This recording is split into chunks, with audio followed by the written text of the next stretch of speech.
श्री स्वामी समर्थ. तर सायंकाळचे 7 वाजलेले आहे. तर सर्वजण येथे बाहेर उभे राहिले. तर आम्हाला ना एका कार्यक्रमाला जायचं आहे. तर माझ्या बहिणीने त्या सर्व काही गाडीमध्ये 4 व्हीलरमध्ये आता बसलेले आहे आणि मग मला पण मिस्टर घ्यायला आलेले होते. तर मी आता त्यांच्यासोबत आता आम्ही चाललेलो आहोत. तर गाडीमध्ये आहे ना खरं तर जागा नव्हती. तर माझ्या तिघी बहिणी, मम्मी आणि पप्पा पण होते त्यामध्ये. त्यामुळे मग जागा नसल्यामुळे मग आम्ही बाईकवरती निघालेलो आहोत. तर येथे बघा रतनगडाजवळ आले. तर येथे शिंदवडचं आहे ना रतनगड आहे. तर मग आम्ही येथूनच चाललेलो होतो. तर छान असं माझं बाहेरूनच दर्शन झालं. आणि मग येथे मामाच्या मुलीचे इथं आहे ना तिचे देर सासूबाईन ते सर्वजण आता येथे ना जेजूरला गेलेले होते. तर मग जेजूरून आल्यानंतर त्यांनी लंगरी जागरणाच्या ड्युट्या ठेवलेल्या आहेत. तर इथे छान असं देव पण नाचू राहिले, तुम्ही बघू शकता.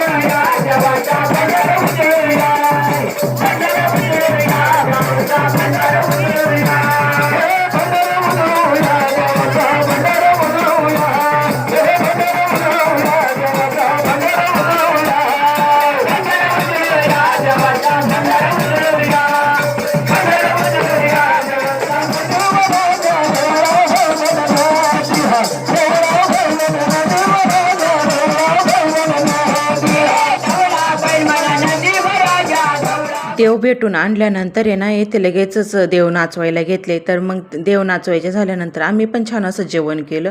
तर मग त्यानंतर येथे मिस्टर गेलेले होते वणीला. तर मी पण आता 4 व्हीलरमध्ये बसून रिटर्न निघालेलो होतो. तर असा होता आजचा मिनी ब्लॉग. आवडला असेल तर लाईक करा, कमेंट करा आणि शेअर पण करा. चला, आणि चॅनलला सबस्क्राईब केलेलं नसेल तर चॅनलला पण लवकरात लवकर सबस्क्राईब करा. चला, असेच नवनवीन व्हिडिओ तुम्ही पण बघा. बाय.